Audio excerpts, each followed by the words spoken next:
আলহামদুলিল্লাহ, নরসিংদী জেলা পলাশ থানার অন্তর্গত সন্তানপাড়া যুব সমাজের উদ্যোগে তাফসীরুল কোরআন মাহফিলের স্বনামধন্য সভাপতি।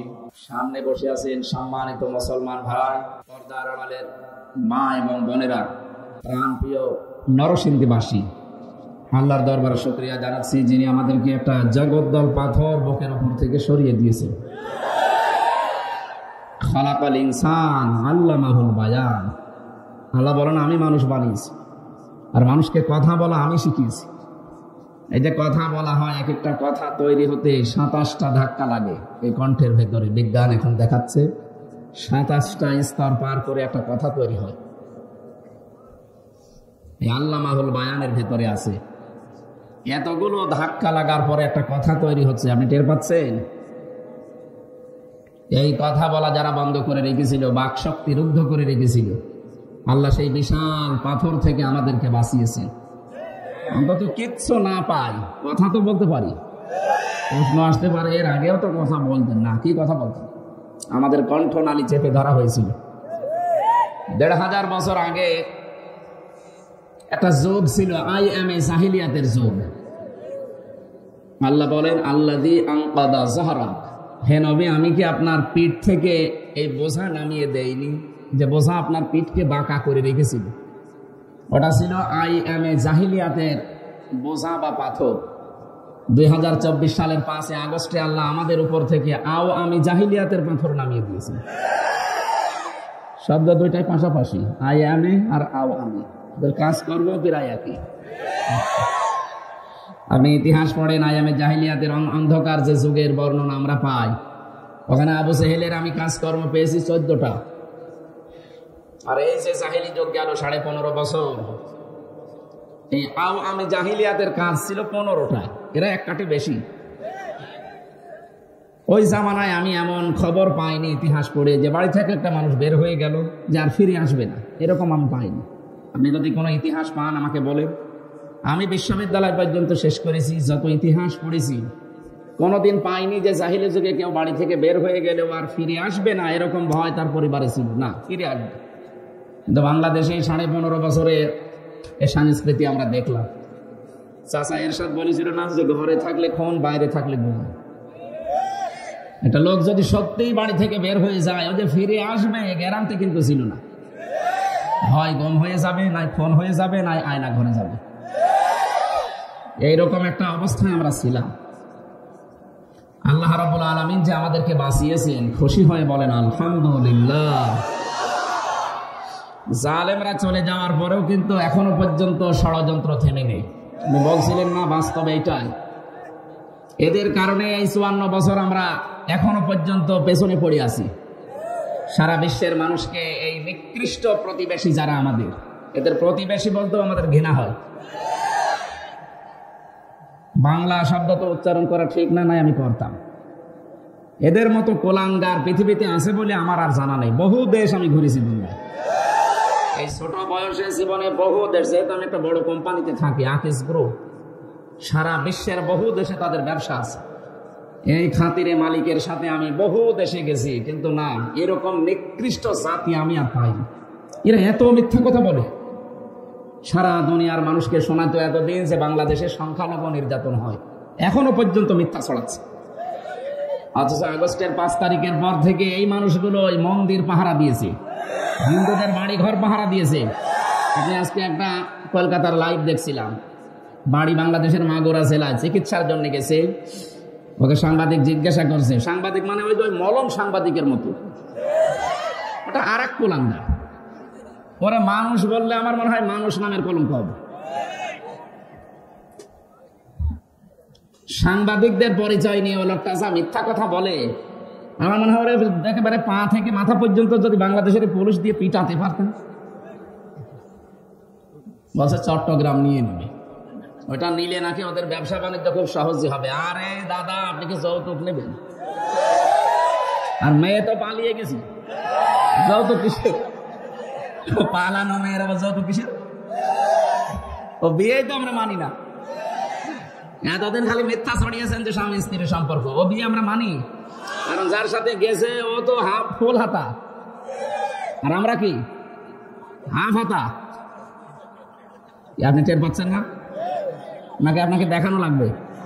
হ্যাঁ, সুতরাং ফুল হাতার সাথে হাফ হাতা যায়? হ্যাঁ, যায় না। এটা আমি কি বানালাম? সূরা বাকারা 2 নম্বর পারা, এটা 14 নম্বর পৃষ্ঠা, 4 নম্বর লাইনে 221 নম্বর আয়াতের মাঝের অংশে আছে, ওয়ালা তুনকিহুল মুশরিকিনা হাত্তা ইউমিনু। এখানে কথা বলে কি সমস্যা? কিচ্ছু লাগবে না, চুপ করে থাকবে। পুলিশদেরকে চাবেন, দেখো ডিস্টার্ব হলে আমি কথা বলতে পারি না, একদম নড়াচড়াও করবেন না। শেষ পর্যন্ত কি বলছিলাম? ফুল হাতা। আল্লাহ তাআলা জানিয়েছেন কোন মুশরিক পুরুষ যদি মুসলমান না হয়, কোন মুমিন মুমিনা মহিলা তাকে বিয়ে করতে পারবে না, এটা জায়েজ নেই। এই জন্য দাদা যদি বিয়ের শখ লাগে, ওরে হাফ হাতা হওয়া লাগবে। আর দাদার যা বয়স, এখন তো মুসলমানে দিতে গেলে গোড়া থেকে কেটে বাদ দিয়ে দিই। আমি আর নিচে নামলাম না। কিসের যৌতুক দাবি করেন আপনি? আপনি যৌতুক নিলে দেশের 18 কোটি মানুষ বসে থাকবে? 7 সিস্টার নিয়ে নেবে। কথা বলে না কেন? আজকে ট্রাম্প এক ধাক্কা দিয়েছে, দেখেছেন? 15 থেকে 16 লাখ ভারতীয় যারা বৈধ অবৈধ জায়গায় আছে, এদের নাগরিকত্ব বাতিল করে দেশে পাঠিয়ে দেবে। এটা আজকের সকালের সংবাদ। মাথা খারাপ হয়ে গেছে দাদা, এমনি এদিকে বিয়েও করতে পারছে না, ওদিকে যদি 16 লাখ চলে আসে, আমাদের আসলে খুব বেশি হলো 4000 আসবে, আর ওদের 16 লাখ। একবারে যদি 16 লাখ মানুষ এসে রাজপথে দাঁড়িয়ে বলে দাদা হয় নামেন না আমাদের আবার কি করবেন করেন, পাগল হয়ে এমনি মরে যাবে। সেখানে মানুষ যখন পাগল হয়ে যায় তখন তার মাথা ঠিক থাকে না। এক লোকের গরু হারিয়েছে, ওর দোষাসে দৌড়াচ্ছে, ছেলের সাথে রাস্তায় দেখা, ডাক দিয়ে বলছে আব্বা এত জোরে দৌড়ায়, আরে ভাই গরু হারিয়েছে। যেই বলেছে ভাই ও তো চিন্তা কি গো, বাপ আমারে ভাই ডাকলো। বাড়িতে গিয়ে বলছে মা আমি মারা যাবো। কেন? আমার আব্বা আমাকে ভাই ডেকেছে। ও এই কথা, ও আসো। বাড়িতে এসেছে, বলছে ওগো তুমি নাকি ছেলেকে ভাই বলে ফেলেছো, তোমার মাথা ঠিক আছে? ওরে মা, গরু হারালে এরকম হয়? মাত্র 60-70 হাজার টাকার গরু, এ হারিয়ে গেলে ছেলেকে ভাই বলে ফেলছে, বউকে মা বলে ফেলে। এরকম সাজানো গোছানো জিনিস এতদিন চালাচ্ছিল, এখন হারিয়ে গেছে, মাথা ঠিক থাকার কথা। এই জন্যই তো এত মিথ্যা ছড়াচ্ছে। ধন্যবাদ জানাচ্ছি বাংলাদেশের গোবিন্দ পরামানিককে, এই লোকটা সঠিক কথাই বলেছি। এই 54 বছরের ভেতরে বাংলাদেশের ইতিহাসে সবচাইতে বেশি হিন্দু নির্যাতন হয়েছে এই 15.5 বছর যারা ছিল তাদের কারণে। আমার ফাঁসি চাই। আমি মেজর ডালিম বলছি, এই 2টা বই পড়েন। আপনি যদি পড়ে বলতে পারেন যে ওদের পূর্বপুরুষ মুসলমান ছিল, আমি এখন আর কথা বলবো না। হ্যাঁ, বই যারা লিখেছে আপনাদের দলের লোক লিখেছে, মতিয়ার রহমান নিন্টু, এই কথা বলছেন এখন। এই জন্য তাদের তথ্য থেকে বলছি, ওনাদের পূর্বপুরুষ যেরকম ওইরকম, ওনারা হয়তো নিজেদের জাতি ভাইকে আজ মারছে, মন্দির ভাঙছে, আমাদের দ্বারা এটা সম্ভব না। গোবিন্দ পরামানিকের কথা আজকে সকালবেলাও দেখলাম, উনি লাইভ করেছে, বলছে বাংলাদেশে বিশেষ করে যারা আলেম ওলামা, যারা আল্লাহ বিশ্বাসী, গডে বিশ্বাসী, এই মানুষগুলো কোনোদিন কারো উপরে অত্যাচার করতে পারে না, করেও না। যারা আল্লাহর উপরে বিশ্বাসী কিন্তু মেকি, উনি ইঙ্গিত দিয়েছে 15.5 বছরের দিকে, এই মেকি বিশ্বাসে যারা ছিলেন, এই মানুষগুলোর দ্বারাই আমাদের দেশে অত্যাচার, জুলুম, নির্যাতন সংখ্যালঘুদের উপর হয়েছে। বাংলাদেশ জামাত ইসলামীর শ্রদ্ধাভাজন আমির ডাক্তার শফিকুর রহমান, উনি ঘোষণায় দিয়েছে দেশে মসজিদ যদি পাহারা দেওয়া না লাগে, মন্দির পাহারা দেওয়া লাগবে না। কথা বলেন না কেন? এদেশে মাইনরিটি মেজরিটি বলে কিচ্ছু নেই, সব আমরা এক। এদেশে যেই জন্ম নিয়েছে সে যে ধর্মে যাক, ও দেশের বৈধ এবং সম্মানিত নাগরিক। কথা বলে না কেন? সুতরাং আপনারা মিথ্যা ছড়াচ্ছেন, এতদিনও বিশ্বের মানুষকে উল্টা পাল্টা বুঝিয়েছিলেন। ট্রাম্প এখন ধরেছে ও এমনি ঘাড়তেড়া, ও এমনি ঘাড়তেড়া, যা করছে দেখেন জানুয়ারির 20 তারিখে কি হয়। এদিকে 7 সিস্টার যদি হারিয়ে যায়, 16 লাখ যদি চলে আসে, আমাদের দেশের ব্যবসা যদি সব বন্ধ হয়ে যায়, আপনাদের পেঁয়াজ আর আলু পয়সে পয়সে মরবেন। আর আমি ভারতের এমন কোন প্রদেশে নেই যে আমি যাইনি। 16, 17, 18, 19 এই সালগুলোতে পড়ে থাকতাম ওখানে, আমি দেখেছি, কারণ এই দেশে কথা বলতে দিত না। ওই জায়গাগুলোতে ঘুরে যা দেখলাম, কোরআনে কারিমের আয়াত সূরা বাকারায় আছে, 1 নম্বর পারা 14 নম্বর পৃষ্ঠা 4 নম্বর লাইনে আছে, ওয়ালা তাজিদান্নাহুম আহরাসান নাসি আলা হায়াতি ওয়া মিনাল্লাযিনা আশরাকু যে নবী আপনি অবশ্যই দুনিয়ায় দেখতে পাবেন মুশরিক যারা, ওরা জীবনের প্রতি খুব বেশি মায়া মহব্বত ওদের। এই জন্য ওদেরকে যদি একটু ভয় দেখান, এই মরবে কিন্তু, আপনাকে আর ভাই ডাকবে না, বাবা ডাকবে। মানে এইটাই আমি দেখেছি ওদের। আর আল্লাহর কোরআনে কারিমের কথা মিথ্যা হবে? বলেন, আল্লাহ যা জানিয়েছেন একেবারে অক্ষরে অক্ষরে মিলে যাচ্ছে। সুতরাং যা করছেন আমরা কিন্তু কায়দা জানি, কোরআন থেকে আমাদের এই কায়দা কৌশল দেওয়া আছে। সব ব্যবসা বন্ধ হয়ে যাবে। এনারা নিয়ে যান, তাড়াতাড়ি নিয়ে যান। আমরা যারা দায়িত্বে আছে, সরকারের প্রধান উপদেষ্টা থেকে শুরু করে, আমরা আহ্বান জানাবো অনুষ্ঠান থেকে, 18 কোটি মুসলমানের পক্ষ থেকে আমি কথা বলছি, যারাই দায়িত্বে আছেন, ভারতের সাথে আশপাশের কোন দেশের মিল নেই। আপনি একটু খোঁজ খবর নিয়ে দেখেন। পাকিস্তানের বর্ডারে ওরা মার খায়, আফগানের সাথে একটু চিকন বর্ডার আছে, সেখানেও মার খায়, চীনের বর্ডারে মার খায়, নেপালের বর্ডারে মার খায়, ভুটানের বর্ডারে মার খায়, মায়ানমারে মার খায়। এতদিন শুধু এই দাসত্বের কারণে আমাদেরকেও মারত। আমরা যেহেতু ঘুরে দাঁড়িয়েছি, 3টা বিষয় নিয়ে এই দেশে স্বাধীন করার জন্য 24 সালে যারা স্লোগান দিয়েছিল, উই ওয়ান্ট জাস্টিস, এটা আল্লাহর কোরআনের সূরা নাহলের 90 নম্বর আয়াতের প্রথম অংশ। আল্লাহ ন্যায় বিচার চাই। কি বিচার? 2 নম্বরে আমরা মানবাধিকার চাই, আল্লাহ ওইটাই দিয়েছেন, আল ইহসান। আজ মানবাধিকার লঙ্ঘিত হচ্ছে, লঙ্ঘন হচ্ছে ভারতে সবচাইতে বেশি বিশ্বে। আন্তর্জাতিকভাবে যারা কাজ করে, মায়ের কাজ বোঝেন না, ওরা কিন্তু এটা খুব গভীর ভাবে নেয়। জঙ্গি নাটক সাজিয়ে এই মনিরুল ইসলাম যা করেছিল সব এখন বিশ্বে ধরা পড়ে যাচ্ছে। এখনকার যিনি র্যাবের ডিজি কালকে ঘোষণা দিয়েছে, জঙ্গি বলে কিচ্ছু নেই, সব নাটক। এই কথা বলছেন, এই কথাগুলো যাবে না বিশ্বে, তখন এমনি ফাঁস হয়ে যাচ্ছে। কারণ আমাকে নিজেও তো ধরেছিল জঙ্গি বলে। কিসের জঙ্গি? আমারে যদি জামাত বলে ধরতো তাও একটা কিছু পেত। এমন একটা নাম দিয়েছে, মাটির নিচে ছিলাম আমি 10 দিন। আমি জানি যে বাস্তবতা ওখানে কত কঠিন এবং কত কঠোর করে রেখেছিল। বহু মানুষকে দেখেছি 2 বছর, 5 বছর, 7 বছর, 8 বছর, 14 বছর পড়ে আছে, কেউ জানে না। তাও তো আমি মিনিটায় ছিলাম, বড়টায় যেতে পারিনি। এত বড় বড় নখ হয়ে যায় অনেকে, চুল দাড়ি গোপ আছে, জঙ্গল থেকে বেরিয়ে আসতেছে। আমি 20 সালের শেষের দিক থেকে 21, 22, 23, 3 বছর, আমার মনে হয় ওই সময় ইলিয়াস আলী বেঁচে ছিল। আমার মন বলছিল, কেউ কেউ দেওয়ালের সাথে নখ দিয়ে এভাবে খুশিয়ে খুশিয়ে লিখে রেখেছি, ভাই যদি বাইরে যেতে পারে এই নাম্বারটা একটু জানাবেন যে আমি বেঁচে আছি। আপনি বোঝেন কি অবস্থা? একটা মানুষকে 24 ঘন্টায় মাত্র 1.5 মিনিট সময় দিত টয়লেট করার জন্য। ঘড়ি দেখিয়ে 1.5 মিনিট, 2 মিনিট, এর বেশি হলেও বের করে দেয়। তাও তো টয়লেটের দরজা নেই, দেওয়াল আছে, তাও হাফ দেওয়াল, বসলে দেখা যায় না, দাঁড়ালে দেখা যায়। 1.5 মিনিট সময় দেয়, খাবার দেয়, সকালবেলা কয়েকটা পচা ছোলা, আর দুপুরবেলা 1 মুঠ ভাত দিয়েছে, তাও মনে হচ্ছে কেউ মাখিয়ে দিয়েছে। পারলে খান, না পারলে ফেলে দিন। এভাবে 2 দিন 5 দিন পরেই তো আপনি অসুস্থ হয়ে যাওয়ার কথা। 14 বছর পড়ে আছে লোক, আপনি টের পান? ব্যারিস্টার আরমান 8 বছর পড়ে আছে, আমান আজমি 10 বছর পড়ে আছে। কত মানুষকে আমি নাম শুনতাম, শুধু আওয়াজ পিটাতো যখন, কেউ পড়ে আছে বলে 10 বছর, 12 বছর, 14 বছর। অনেকে তার নিজের নামও জানে না, আমার নাম কি আমি জানি না। এখনো পর্যন্ত অনেকে জালেমের সাফাই গায়। কি হয়েছে যে ওনার পালানো লাগলো? আরে বেটা, তোর বাবার সাথে তো হয়নি, তুই টের পাচ্ছিস না। আমার মেয়েটা আমার এখনো পর্যন্ত চেনে না, ওরা আমি 7 মাস রেখে গিয়েছিলাম, এখন এসে 4 বছর বয়স, এখনো আমার কাছে আসতে চায় না। বাবা না ডেকে আমারে ডাকে আঙ্কেল। হাসতেছেন, আমার মনের দুঃখ। আমারে বলে আঙ্কেল, আমাদের বাড়িতে চলেন। মনে করছে এরকম হুজুর বহু আসে, এ মনে হয় আর একটা হুজুর। আন্তর্জাতিক অপরাধ ট্রাইব্যুনালে গণহত্যার জন্য যে মামলাগুলো হয়েছে 165টার উপরে শুনলাম। আমার মনে হয় খুব দ্রুত রায় দেওয়া দরকার। কারণ এগুলো আমরা সাক্ষী দিতে পারবো, শোনা সাক্ষী না, সব দেখা সাক্ষী। আর যাদের বিচার এতদিনেই বানানো বিচার করলেন, এগুলো সব তো শোনা সাক্ষী। জন্ম হয়েছে 75-এ, সাক্ষী দিয়েছে 71-এ। এই কথা বলছে না কেন? মামলার আয়ু আমারটা আমি তো নিজে জানি। আমার মামলার আয়ু যে আমারে নিয়ে আসলো বাড়ি থেকে, পরের দিন পেপারে দিলে ওনারে আমরা চোরহাট থেকে নিয়েছি। পুরোটা মিথ্যা কথা। 4 জন সাক্ষী সাজিয়েছে, একটাকেও আমি চিনিও না, তার নামও জানি না জীবনে। ধরার পরে আমার বাবার কাছে বলছে, যদি টাকা না দেন 10 লাখ, আজকের ভেতরে 50টা মামলা দেন। কি বানিয়েছিলেন দেশটা বলেন তো? কয়েকদিন আগে মামলার আয়ু আমার কাছে কল দিয়েছে, বলছে হুজুর মাফ করি না। না, মাফ করতে পারি, আমার টাকা ফেরত দিন।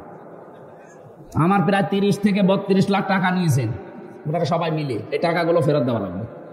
আর 3 বছর আমার মতো ফাঁসির কন্ডেম সেলে যোগাযোগ বিচ্ছিন্ন থাকা লাগবে। তারপরে আস্তাগফিরুল্লাহ পড়বেন। এখন আস্তাগফিরুল্লাহ পড়ে কোনো লাভ নেই, কারণ আপনি তো আল্লাহর কাছে দোষ করেননি, দোষ করেছেন কার কাছে? সে আয়াতে আমি পড়েছি আজকে। বৈষম্য বিরোধী ছাত্র আন্দোলনের 3 নাম্বার ছিল, তারা বৈষম্য দূর করতে চেয়েছিল। যে 9টা ধারা ছিল তার ভেতরে এটাও একটা। কত রকমের বৈষম্য থাকলে মানুষ উন্মাদনা ছেড়ে দিয়ে উদ্দীপনা শব্দ দুইটা কাছাকাছি, কিন্তু আকাশ পাতাল। মুসলমানদের ভেতরে কোনোদিন উন্মাদনা আসে না, সব সময় আসে উদ্দীপনা। এ কথা বলছেন? এখন যারা আছে উল্টাপাল্টা অন্য দেশের লোক, যারা বিশেষ করে মুসলমানদের বিরুদ্ধে, বাংলাদেশের বিরুদ্ধে, এগুলো একটা উদ্দীপনা নেই, সব উন্মাদনা। এই যে হকার সাংবাদিক যেটা, এর মধ্যে কি উদ্দীপনা আছে না উন্মাদনা? 2 দিন ভালো করে একাধারে পিটাতে পারলেও সব পাগল ভালো হয়ে যাবে। কেউ উস্কানিতে পা দেবেন না। ওখানে বসে বসে চা খায়, বাদাম খায়, কাজ নেই, উস্কানি দেয়, আর এখান থেকে অনেকে লাফায়। এই সাতপন্থী জোবাইরপন্থী যেটা শুরু হয়েছে, এটা একটা উস্কানির ফল। আপনি কয়েকদিন যেতে দিন, দেখেন তদন্ত করে সব বের হয়ে যাবে। ওখান থেকে এরকম সাজাচ্ছে 4 জন মানুষ মারা গেল, কে নেবে এর দায়? ওনার উস্কানিতে পা দিয়ে আর কত গণহত্যা করবেন আপনি বলেন? 2006 সালের 28 অক্টোবর ওনার উস্কানিতে পা দিয়ে জসিম ভাইকে হত্যা করার পরে লাশের উপরে ড্যান্স দিয়েছে। আপনি মানুষ। আমি 7 সালে সিরাজগঞ্জ থেকে যাচ্ছিলাম, বাসে আসতাম, তখন বাসের পেছনে বসে আছি, ড্রাইভারের পেছনে দেখলাম গাড়ি খুব দ্রুতই যাচ্ছে, কিন্তু ড্রাইভার সাহেব হঠাৎ করে ব্রেকে পা দিয়ে বাম দিয়ে চালিয়ে দিল। হ্যাঁ, এমন করলেন মানে? হুজুর একটা কুকুর পড়ে আছে, মরে, দেখছেন না? আরে ভাই, ও তো মরা কুকুর, তো মারলেই কি আর না মারলেই কি? ড্রাইভার আমার দিকে ঘুরে বলছে, হুজুর আপনি কি আসলে হুজুর? আপনি কেমন হুজুর? আপনি দেখেন একটা মরা কুকুর পড়ে আছে, আমি ডবল করে গাড়ির চাকা চালাবো, আমার বিবেক নেই? এই কথা শোনার জন্য আমি ছিলাম।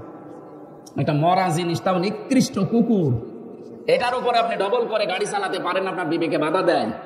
অথচ বাংলাদেশে আমরা দেখলাম গত বছরে, ওই সময় 7 সাল চলছিল, 6 সালের ঘটনা, অক্টোবরের 28 তারিখে আমার ভাইগুলোকে ওরা পিটিয়ে মারার পরে লাশের ওপরে ড্যান্স দিল। এখন ওদের আপনি মানুষ বলেন? ড্রাইভার বলছে কিসের মানুষ, ওরা জানোয়ার। অথচ তার নাম জিজ্ঞাসা করেছিলাম ওই সময় যে আপনার নাম কি? সুব্রত, তার মানে হিন্দু মানুষ। আমি বললাম, ভাই আপনার তো ঈমান নেই, কিন্তু বিবেক আছে।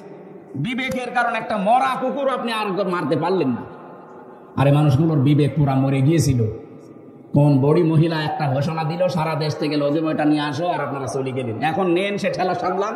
সারা বাংলাদেশে এখন ওই 6 সাল থেকে 24 সাল পর্যন্ত মামলা হবে। ডক্টর ইউনূস ঘোষণা দিয়েছে যে কিসের 24 জুলাই আগস্ট, আমরা 6 সাল থেকে 24 সাল পর্যন্ত যত অপরাধ যার নামে আছে সব তালিকা হচ্ছে। কারণ জালেমরা কিন্তু আল্লাহর টার্গেট।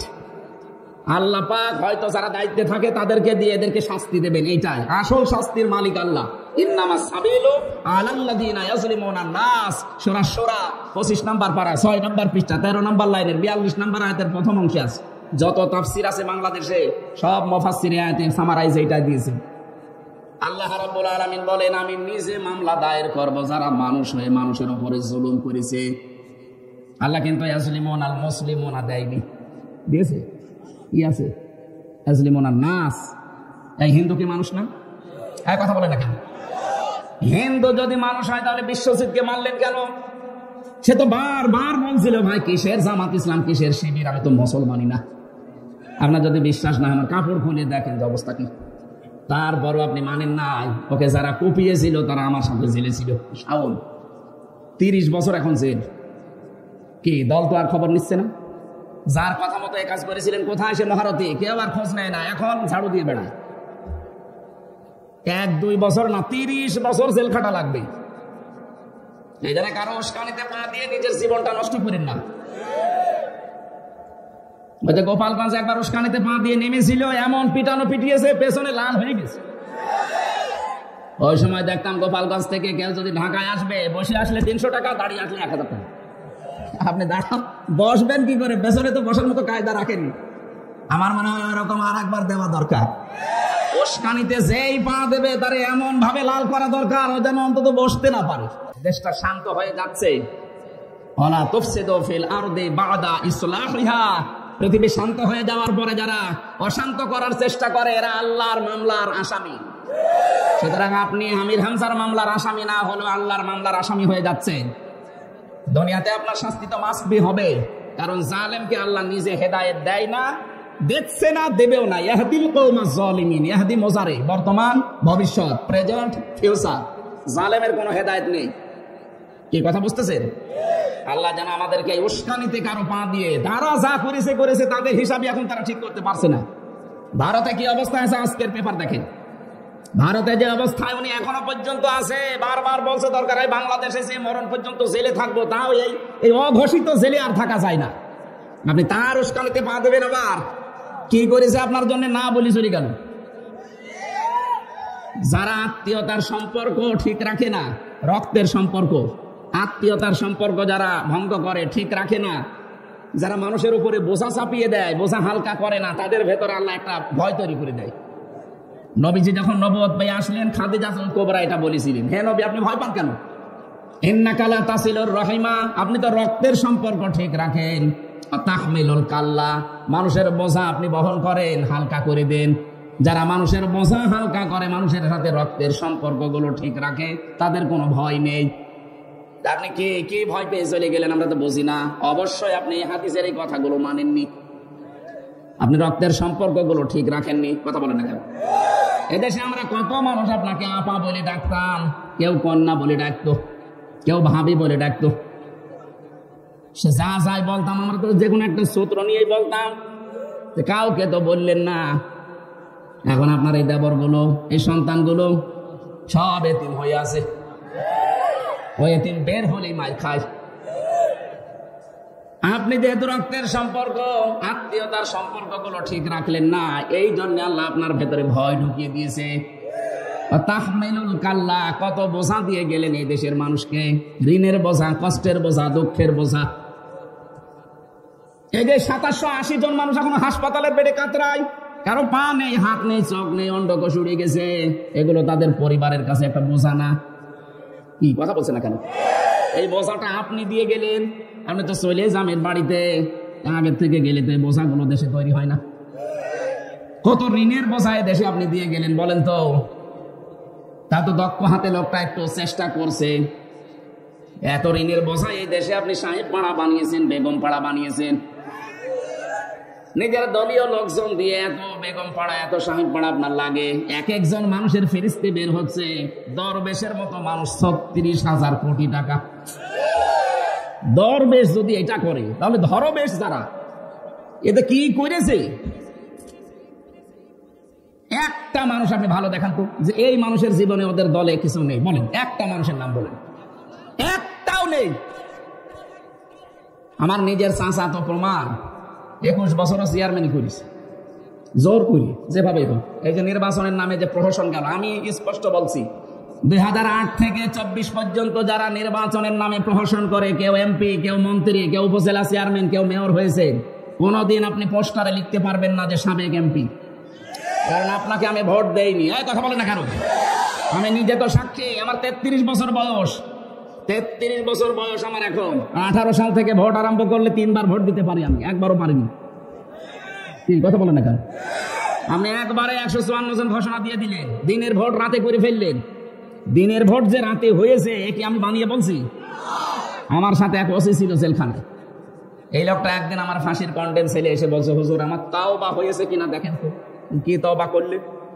এই যে নির্বাচনে আমি বাইরে ছিলাম, রাত 12টার পর থেকে আমার যা আশপাশে লোকজন আছে, বিশেষ করে এসআই আছে, দারোগা আছে, যে কনস্টেবল আছে, আরো কিছু লোকজন নিয়েছিলাম, তার মানে হেলমেট বাহিনী, এদেরকে নিয়ে আমি রাত 12:30টার পর থেকে আল্লাহর নামে ভোট কাটা আরম্ভ করি।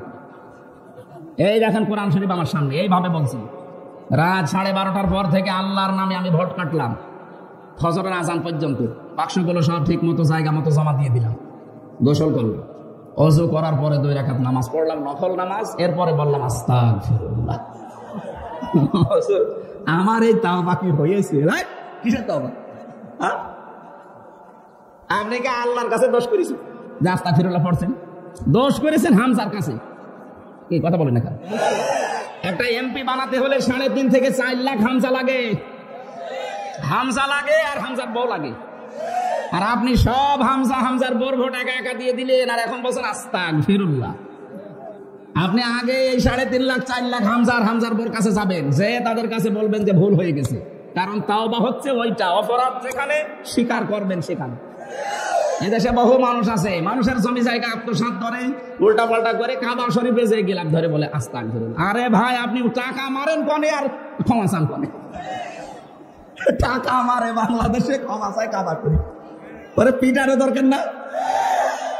একেবারে সাফ কথা বলছি, তওবা যদি কেউ করতে চান, অপরাধ যার কাছে স্বীকার করবেন তার কাছে। কথা বলছেন? ওনারে বললাম আপনার জন্য ভয়ঙ্কর একটা বিষয়, আপনি মাপ চাইতে পারেন হয়তো এই 3.5 লাখ 4 লাখ হামজার বোর কাছে, কিন্তু যারা মরে গেল এদের কাছে মাপ চাবেন কি করে? আপনি তো এখনো জেলে, আপনি জেল থেকে কবে বের হবেন নিশ্চয়তা নেই, বের হওয়ার পরে দেখবেন অনেকে মরে গেছে, আপনি তাদের কাছে মাপ চাবেন কি করে? সুতরাং এই জালেমাকে টিকিয়ে রাখার জন্য যারা ডাইরেক্ট ইনডাইরেক্ট বিভিন্ন কায়দায় এদেশের মানুষের উপরে জুলুম নির্যাতন অত্যাচার খুন গুম বিশেষ করে আয়না ঘর বানিয়েছিলেন, আপনার কপাল পুড়ে গেছে ভাই। আমরা মাফ করে দিলে কি হবে? যারা মরে গেল ওদের কাছে মাফ চাইতে পারবেন? এখানে মানুষের যারা বোঝা দিয়ে যায়, এদের ঋণের বোঝা দিয়ে গেলেন কোটি কোটি টাকা। এখন এই দেশে কেউ জন্ম নিলেই তার মাথার উপরে 1,02,000 টাকা ঋণ। এখন এই যে বিশাল বোঝা দিয়ে গেলেন, আপনাকে আল্লাহ ভয় দেখাবে না দেখাবে কারে? এই জন্যই তো এত ভয়, পৃথিবীতে এত ভয় পায়। আমি তো কোনোদিন আজ পর্যন্ত ইতিহাসেও পড়িনি যে একবারে 350 জন এমপি পালিয়ে যায়। হ্যাঁ, কথা বলে না কেন? কি ভয় পেয়েছে যে জাতীয় মসজিদের ইমামও পালিয়ে গেছে। জোর করে এসেছিল কিছুদিন পরে যে আমি আবার ইমামতি করবো, জোতা দিয়ে পিটিয়েছে জানবো, পরের দিন আবার স্ট্যাটাস দিয়েছে, জোতা মেরেছে আমার গায়ে কিন্তু গায়ে লাগে। শয়তান যদি আমার মনে হয় থাকতো, শয়তানও হাসতো যে আল্লাহ তুমি আমার শয়তান বানিয়েছো, আমি কি করেছি? এটা আমাদের চাইতে বড় শয়তান। দেশটা রসাতলে দিয়ে গেলি, আর এখনো পর্যন্ত অনেকে গোপনে স্ট্যাটাস দেয়, আপা কি করেছে কি করেছে, তোমার সাথে তো করনি, তুমি তো খালি মাল কামিয়েছো। আজকে দেখলাম এটা কি গান বেজেছে, আগে কি সুন্দর মাল কামাইতাম। আসলে গানটা মিলে গেছে এই 15.5 বছরের সাথে। আচ্ছা, টেন্ডার যখন হইতো আপা আমাদের ডাকতো, যে বানিয়েছে তার ধন্যবাদ। আসলে বা খাপের খাপ মমতাজের বাপ, পুরাটা মিলে গেছে। সুতরাং কোন উস্কানিতে আজকে থেকে ফেসবুকের কোন উস্কানিতে পা দেওয়া যাবে না। যে যা করছে করুক, ওরা নিজেরা মোবাইল করে, নিজেরা এডিটিং করে, নিজেরা রেকর্ড করে, নিজেরা ছাড়ে, কেউ কারো দায় পড়ে নিজে তার সাথে কথা বলার। এদেশের মানুষের রসি এত নিচে নামে না যে একজন গণহত্যাকারী মানুষের সাথে মোবাইলে কথা বলবে। কথা বলে না কেন? যে বলবে ওইটা ওর মতো 2 নাম্বার। পৃথিবীতে যারা গণহত্যা করেছে তাকান তাদের অবস্থান কি? হিটলার, চেঙ্গিস খান, তাদের নাম পর্যন্ত কেউ রাখে না। কেউ জানে যে চেঙ্গিস খান কেউ রাখে নাম? হিটলার রাখে। যারা জুলুমবাজ তাদের নাম আল্লাহ ঘৃণিত করে দিয়েছে। ইয়াজিদ, কত সুন্দর নাম, খালি জুলুমের কারণে নামটা গালি হয়ে গেছে। আর এইটাই বাস্তব, যারা পালিয়ে যায় তারা পৃথিবীতে আর ফিরে আসে না। 850 বছর আগে পালিয়েছে ওনার এক দাদা, এই লক্ষণ সেন, আজও ফিরে আসেনি, আর আসবে বলে আমার মনে হয় না। 850 বছর আগে আসবে। সুতরাং হাফেজের 3 মাস কয়দিন হইল জানো না? 130 দিন চলছে, তার মানে 4 মাস কয়দিন হয়ে গেল। কিয়ামতের আগে আর ফেরত আসা সম্ভব না, কারণ এই দেশের মানুষ এখন যেমন ঐক্যবদ্ধ হয়েছে আরো সামনে হচ্ছে। এখানে ওই আশা ছেড়ে দিন। যারা এখনো আশায় বুক বেঁধে আছেন যে আমি চট করে চলে আসতেছি, কিসের চট করে? আপনি আসলে ফট করে ঢুকে পড়বেন আয়না ঘরে, আর কোনো রাস্তা নেই। কারণ যেখানে এসে থাকবেন ওই জায়গাটা 4 দিন আগে দেখতে গিয়েছিলাম, দেখি জাতীয় টয়লেট হয়ে গেছে। 4-5 জন একসাথে যাচ্ছে, কেউ এদিকে কেউ এদিকে কেউ এদিকে কেউ এদিকে, মানে হচ্ছে জামাতবদ্ধ টয়লেট চলছে। আপনি এসে থাকবেন কোথায়? এত দামি বাড়িতে পর্যন্ত আল্লাহ অভিশপ্ত করে দিয়েছে। 3 দিন আগে গিয়েছিলাম কিশোরগঞ্জে, পাশের জেলায়, ওদের যে অফিসটা ওইটাও এখন টয়লেট। 5-6 জন যাচ্ছে একসাথে টয়লেট করতে। এটা কেন করেছে বলেন তো? এটা হচ্ছে সূরা নমল 19 নম্বর পারা 20 নম্বর পৃষ্ঠা 7 নম্বর লাইনের 52 নম্বর আয়াতে আল্লাহ এই তথ্যটা দিয়েছেন। ভালো করে মিলাবেন, নাকি বলবো না? আল্লাহ রাব্বুল আলামিন বলেন, ফাতিলকা বুয়ুতুহুম খাবিয়াতাম বিমা যালামু ইন্না ফি যালিকা লাআয়াতান লিকাউমিন ইয়ালামুন। রব্বুল আলামিন বলেন ফাতিলকা, আলেম যারা আছে তারা বুঝবে। আল্লাহ যেন এভাবে আঙ্গুল দিয়ে দেখাচ্ছেন, ফাতিলকা বুয়ুতুহুম, এই সেই ঘরগুলো। বাইতুন দেয়নি, বুয়ুত বহু বচন।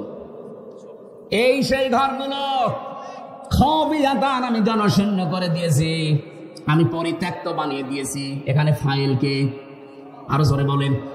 আল্লাহ পাক বলেন আমি পরিত্যক্ত করে দিয়েছি, এগুলো জনশূন্য করে দিয়েছি। বিমা যালামু, এদের জুলুমের কারণে। কারণ যেখানে বসে জুলুমের দুর্বিসন্ধি করা হয়, ষড়যন্ত্র করা হয়, জায়গাটা পর্যন্ত অভিশপ্ত হয়ে যায়।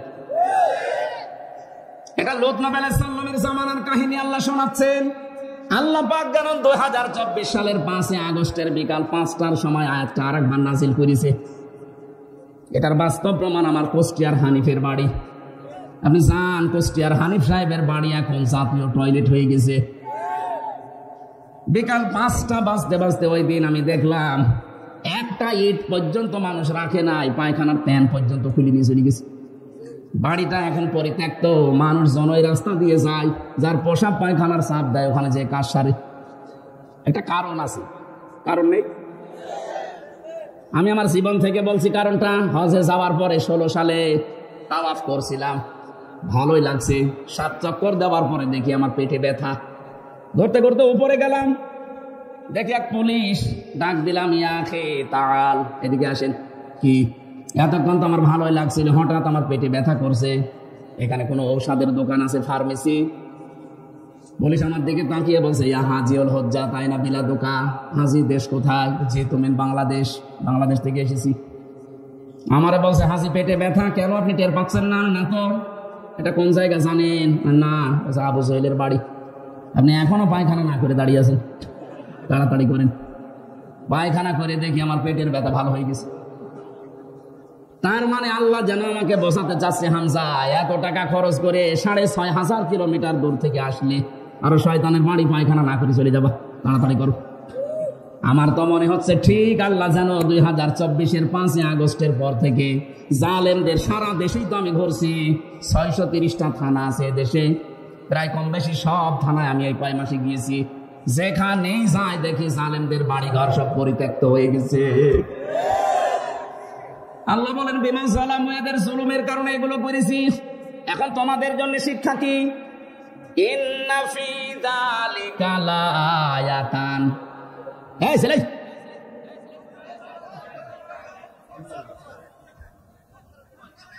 কার মোবাইল এখানে? কে বলে? কি কথা শুনলে হবে? কি দেখবেন? কি কিছু রেখেছে হাসিনা? আমারে সব শেষ করে দিয়েছে। 3টা বছর আমিও ছিলাম এই মানে আয়না ঘরের মতো, ফাঁসির কন্ডেম ছেলে অতটুকু জায়গায় 24 ঘন্টা আমার তালা লাগিয়ে রাখত। খাওয়া দাওয়ার তো যে অবস্থা, শরীরে কতগুলো রোগ হয়ে গেছে এই কারণে। মাহফিল করতে ডাক্তার বলছে রাত 10টার পরে আপনি আর জেগে থাকবেন না, তাহলে কিন্তু ওই রোগ আবার বাড়বে। ডায়াবেটিস হয়ে গেছে প্রায় 19, 27, কমতেছে না। কমবে কি করে? খাবার দিয়েছে ওরা। ছেলে আসলে স্বাভাবিক হতে পারছি না, কিন্তু মানুষের আবদার তো ফেলা যায় না, বাড়ি যেয়ে পড়ে থাকে। এদের বাধ্য হয়ে আসা লাগে। আমার মা বাবাও রাগ করছে, আমার স্ত্রীও রাগ করছে। 3 বছর ছেলে আবার এইভাবে ছুটে বেড়াও, যা তুমি ওইটাই করে বেড়াও। কি করবো বলেন তো? এই আজকে আবার নিয়েছে 3টা। কোথায় ছিলাম? সে মানিকগঞ্জে। ওইটা শেষ করে আবার যে এখন এইটা। আমি তো জানতাম না মাহফিল আছে, যে মাহফিল গুলো নেয় ওই ছেলেটা আমার জানাইনি যে আজকে মাগরিবের পরে আছে। জোর করে মনে হয় এসব করেছেন আপনারা, আমি তো জানি না। আমি তো মনে করছি মাহফিল শুনে নরসিংদী একটা আছে, একটাই। 3 বছর আগে নেয়নি। 3 বছর আগে তো আমি জেলেই ছিলাম। যাই হোক, এভাবে চাপ দিয়ে একটা আমার উপরে জুলুম হয়ে যাচ্ছে ভাই। এটা যেহেতু রেকর্ড হচ্ছে, আমি হাতে পায়ে ধরে বলছি এভাবে আর দায়িত্বশীলদেরকে দিয়ে আপনি কল দিয়ান, এভাবে আর করেন না। আমি তো মরে যাবো। খাওয়া নেই, দাওয়া নেই, সারাদিন প্রায় রাস্তায় চলছে। এইভাবে তো বেঁচে থাকা যায়? আগামীতে কোনো জায়গায় নিয়ে আসলে একটা মাহফিল নেবেন আর সাইদি সাহেবের মতো এশান নামাজ পড়ে তুলে দিবেন। এশান নামাজ পড়ে তুলে রাত 9টা, 9:30 মাহফিল শেষ।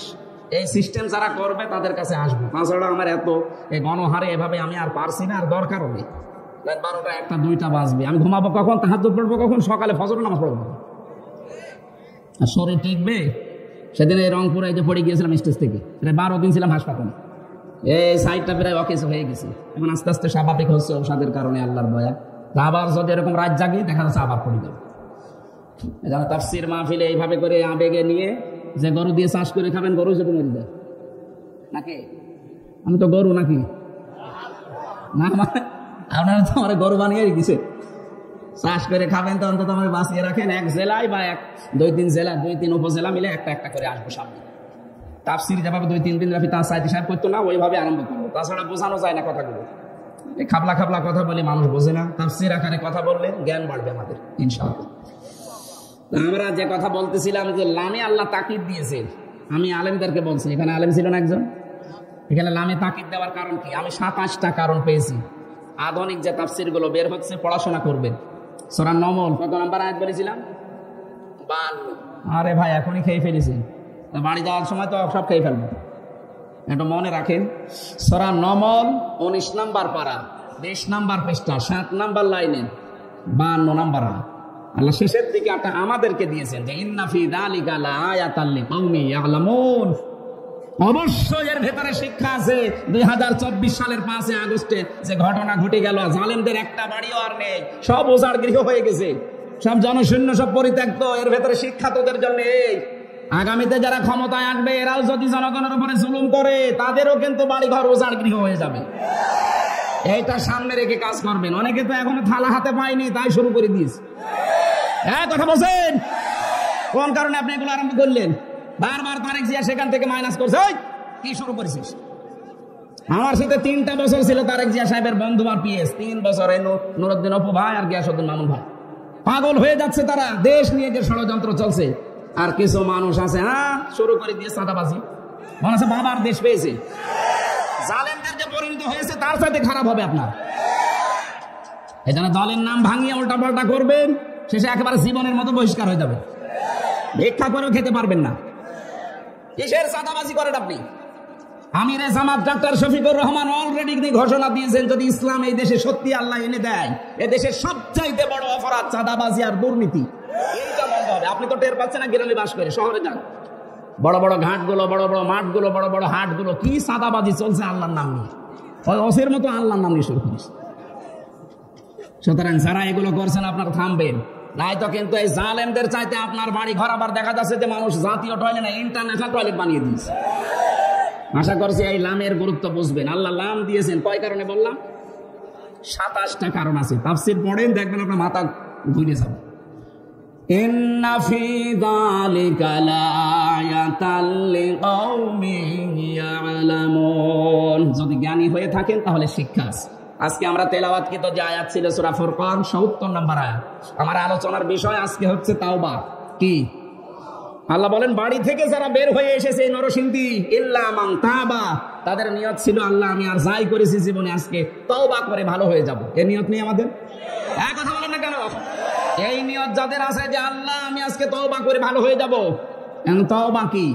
বাংলাদেশে তওবা হচ্ছে আস্তাগফিরুল্লাহ, এটা একটা বাক্য। তওবা করতে হলে 3টা শর্ত লাগে। 1 নম্বরে অপরাধ যার কাছে স্বীকার করবেন সে তার কাছে। এই তওবা বাংলাদেশে নেই। কথা বলেন না কেন? এই জন্য বারবার বলছি, অপরাধ আল্লাহর কাছে করলে আল্লাহর কাছে মাপ চান। যদি হামজার কাছে করেন হামজার কাছে মাপ চান, তাছাড়া আপনার জীবনে মাপ হবে না। আপনি 1 কোটি বার আস্তাগফিরুল্লাহ পড়লেও কাজ হবে না। অপরাধ যার কাছে স্বীকার করবেন তার কাছে। এখন তার কাছে স্বীকার করে যদি দেখেন যে তার আমি ক্ষতি করে ফেলেছি, এই যে 15.5 বছরে যারা অপরাধ করলেন, আপনার কারণে এই লোকটা তার উপরে চেয়ারে উঠতে পারে নাই, দলীয় পরিচয় নেই, এই জন্য উঠতে পারে নাই। কথা বলছেন না কেন? আপনার কারণে এই লোকটা ব্যবসা করতে পারে নাই, এই 15.5 বছরে মিথ্যা মামলা দিয়ে, মিথ্যা সাক্ষী দিয়ে তার জীবনটা নষ্ট করে ফেলছে। কিচ্ছু জানে না, ঘরে ঘুমিয়ে আছে, চোখ খুলে দেখছে হাজুকে। কি গো, তুই গাছ কেটেছিস কখন? স্বপ্নে। এইটাই চলছে। এক একজনের নামে মামলা দিয়েছে 313টা, 557টা মামলা পেয়েছি আমি। কবে বের হবে আর কবে হাজিরা দেবে আর কবে মামলা মিটাবে? বলেন কি করেছেন আপনি? আর এখন বলেন যে কি করেছি, কি করেছি? আপনি তো টের পাচ্ছেন না ভাই। যাদের সাথে হয়েছে তারা টের পাচ্ছে। বিএনপির চাঁদপুরে বাড়ি, নোয়াখালী লক্ষ্মীপুর চাঁদপুর নেই, ওখানে এক যুব দলের একটা ছেলে আমার সাথে ছিল ওই মাঠের নিচে। কি যে অত্যাচার তার উপরে করতো রাত হলে। এসব ছাত্রলীগের এই ছেলেরা আমার মনে হয় ভাড়া করে নিয়ে আসতো রাতের বেলা, ওদেরকে সারা রাত ধরে পিটাইতো। অজ্ঞান যখন হয়ে যেত তাড়াতাড়ি করে ডাক্তার নিয়ে এসে কি করে আবার ইঞ্জেকশন দিয়ে আবার শুরু করে।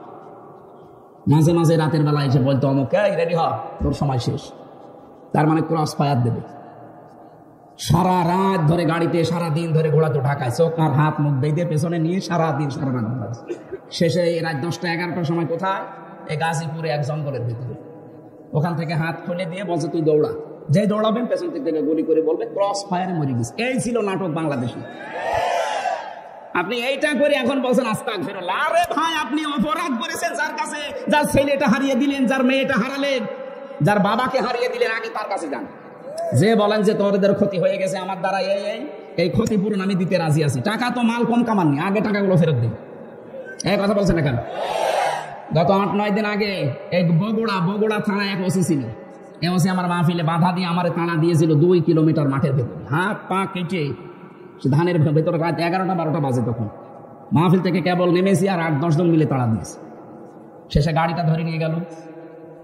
আমার সাথে আব্দুল বারে ভাই ছিল, তার কাছে 1,13,000 টাকা নিয়েছে। বলছে গাড়ি ছেড়ে দেবো, টাকা দিন। এই টাকাগুলো নিয়ে এই যে 5 তারিখের পরে এখন ওর নামে বিভাগীয় মামলা, এখন ওরে বদলি করে দিয়েছে সেই কক্সবাজারে উকিয়ায়। ওখান থেকে সেদিন সিরাজগঞ্জে দেখে চলে এসেছি। কিভাবে লাইন পেয়েছি আমরা। আসার পরে আমি চা খেতে বসলাম। আমার বছর হুজুর মাফ করে দিন। কে আপনি? জামাই সাহেব বসি। আরে শয়তান, তোরে খুঁজতেছি। কিসের মা? আগে 1,13,000 টাকা দে। এই যে বাড়ি ভাই বসে আছে, এই টাকাগুলো ফেরত দিয়ে আগে। টাকা কাছে নেই, টাকা কাছে নেই, মাল তো 15 বছরে কম কামাওনি, আগে টাকা ফেরত দিবা, এরপর আস্তাগফিরুল্লাহ। সময় নিয়েছিল মনে হয় 7 দিন না কয়দিন, এখন টাকা ফেরত দিয়েছে। যাকে ইমান আছে বলে, সেটা পুলিশের কাছে টাকা গেলে যে ফেরত আসে আমি এই প্রথম দেখলাম। আমার টাকা এখন আমার বাবা যেগুলো দিয়েছিল এখনো ফেরত দেয়নি। ওই টাকাগুলো আমি চাই। যারা দায়িত্বে আছেন সব তো চাকরিচ্যুত। এখন এক আসাদ পালিয়েছে, আর এক আসাদ আমার দায়িত্ব ছিল কাউন্টার টেররিজমে। এটা একেবারে টাটকা নির্ভেজাল শয়তান। আমি তো শয়তান দেখিনি। কেউ যদি শয়তান দেখে, আমার মনে হয় ওর দিকে তাকালে মনে হবে যে এটা একেবারে নির্ভেজাল শয়তান। কি আচরণ করতো মানুষের সাথে, কিসের আলেম আর কিসের জালেম। ওর কাছে সব খালি টাকা ছাড়া কিচ্ছু বোঝে না। ও নিজে নিজে এসে রাত্রে বলতো আপনার কোনো দোষ নেই, আমরা জানতে পারলাম। আর এমন আছে আমার বাবার কাছে টাকা পাই, টাকা দিয়েছে। কি রাম রাজত্ব শুরু করেছিল, আল্লাহ এমনি উল্টিয়েছে। আল্লাহর আরশ পর্যন্ত কেটে গেছে। এই বিডিআর হত্যার নাম নিয়ে বিডিআর বিদ্রোহ নাম দিয়েছে। কিসের বিদ্রোহ? নিজেরাই এই কাজে ভারতের ইশারায় করে 57 জন মানুষকে দুনিয়া থেকে বিদায় করে দিল। এগুলো তৈরি করতে কত কাঠখড়ি পড়িয়েছিল বাংলাদেশ। 900 মানুষ আমার সাথে জেলে। এই বিডিআর একেবারে কিচ্ছু জানে না। একটা লোক পেয়েছিলাম মুরব্বী, বছর 1 মাস পরে আমার রিটায়ার্ড হয়ে যাবো, অথচ 14 বছর আমি জেলে আছি। রাতের বেলা তাহাজ্জুদ পড়তে যখন উঠতাম দেখতাম করে আওয়াজ দিত। 14টা বছর পড়ে আছে। সারা জীবন দেশের জন্য কি দিলাম আর আমি কি পেলাম? তাদের বরদোয়া লাগবে না? এখন বসে বসে চা খাও, বাদাম খাও, কান্নাকাটি করো যে আমি অঘোষিত জেলে আছি। কিসের জেল? আপনি চা করেছেন 110 বার ফাঁসি দিলেও আরো 10 বার দেওয়া যাবে। 2732 জন মানুষ আপনি মেরেছেন আপনার অর্ডারে। এই গণহত্যার সাথে যারা জড়িত আছে আমরা সবার শাস্তি দাবি করছি। এটা যদি না হয় সামনে যারা আসবে তারা কিন্তু আরো ভয়ঙ্কর হবে। এই জন্য আমরা চাই এই শাস্তি হয়ে যাক, সামনে যারা আসবে তারা তার ভয় ভয় নিয়ে দেশ চালায়। কথা বলেন। তাহলে তাওবার প্রথম শর্ত, অপরাধ যার কাছে ক্ষমা চাবেন তার কাছে। ক্ষমা চেয়ে যদি দেখেন যে আমি ক্ষতি করে ফেলেছি, তার ক্ষতিপূরণ দেবেন। কথা বলেন না কেন? এই তাওবা আমরা চাই কিনা, নাকি খালি আস্তাগফিরুল্লাহ? ওয়ামানা ওয়ামিলা আমালান সলিহা। তাওবা করলে হবে না, ঈমান আনা লাগবে। আর আমরা ঈমান আনতে রাজি নেই। ঈমান আনতে হলে কমপক্ষে 5টা বিষয় মেনে নেওয়া লাগে। ছোটকালে কায়দায় পড়েছিলাম, আমানতু বিল্লাহি কামা হুয়া বিআসমাইহি ওয়া সিফাতিহি ওয়া ক্বাবিলতু জামিআ আহকামিহি ওয়া আরকানিহি। এক একটা শব্দের ভেতরে লক্ষ লক্ষ কথা আছে। যত তাফসীর আকারে কথা বলবেন তত নতুন নতুন বিষয় আসবে। আমরা তো সময় পাচ্ছি না।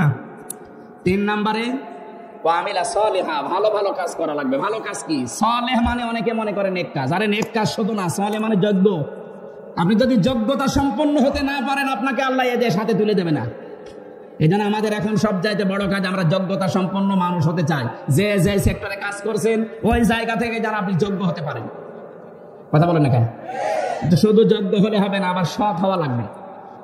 সৎ এবং যোগ্য যদি হওয়া যায় অবশ্যই আল্লাহ ফাউলাইকা ইউবাদদিলুল্লাহ সাইয়্যাতিহিম হাসানাত, পেছনের অপরাধগুলো যাই করেছিলেন সব পাল্টিয়ে নাকি বানিয়ে দেবে। আকান আল্লাহু গফুরুর রহিম, আল্লাহ আমাদের প্রতি দয়াশীল ক্ষমাশীল। আল্লাহ যেন তার এই 9টা নামের কার্যকারিতা আমাদেরকে দেখান। আগামীতে নিয়ে আসলে আমি আবার বলছি একটা করে নিয়ে আসবেন, যেহেতু আর একটা আছে ওখানে ওঠা লাগবে। 9টায় সময় দিয়েছিলাম, এখন 9:30 পার হয়ে গেছে, ওখানে যে 10টায় অন্তত ওঠা লাগবে। আল্লাহুম্মা আমিন। লা ইলাহা ইল্লা আনতা সুবহানাক ইন্নী কুনতু মিনাজ জালিমিন। আল্লাহুম্মা গফিরলি ওয়ারহামনি ওয়াহদিনি ওয়াফিনি ওয়ারযুকনি ইয়া রাব্বাল আলামিন। যেভাবে আরম্ভ করেছিলাম এখনো 2-4 ঘন্টা আমি বললে কেউ চলে যেত না। কোরআন কারীম শোনার জন্য, কোরআন বোঝার জন্য যারা এত পাগল, এদেরকে তুমি কোরআনের হেদায়েত দিয়ে দাও। সওয়াবগুলো এই মাহফিল বাস্তবায়ন কমিটিতে যারা আছে তাদেরকে তুমি দান করো। যারা আত্মীয় স্বজন যারা কবরে আছে, এই এলাকায় মাটির নিচে যারা আছে এই মাহফিলের উদ্দেশ্যে তাদেরকে মাফ করে দাও। সম্মানিতা মা বোনদেরকে খাদিজার মতো আয়েশার মতো বানিয়ে দাও। আগামীতে এই অনুষ্ঠানটা কোরআনের জন্য আরো বিশাল আকারে কবুল করে নাও। মাহফিলের প্রধান অতিথি তোমার যুবক বান্দা, আল্লাহ তার যত প্রতিষ্ঠান আছে মানুষকে কর্মসংস্থান তৈরি করে দেওয়ার জন্য সবগুলোর উপরে তোমার রহমত নাজিল করো। আসমান জমিনের বালা মুসিবত থেকে হেফাজত করো। তোমার নবী জানিয়েছে এই পৃথিবীতে যারা মানুষের কর্মসংস্থান তৈরি করে দেয় তারা নাকি তোমার বন্ধু।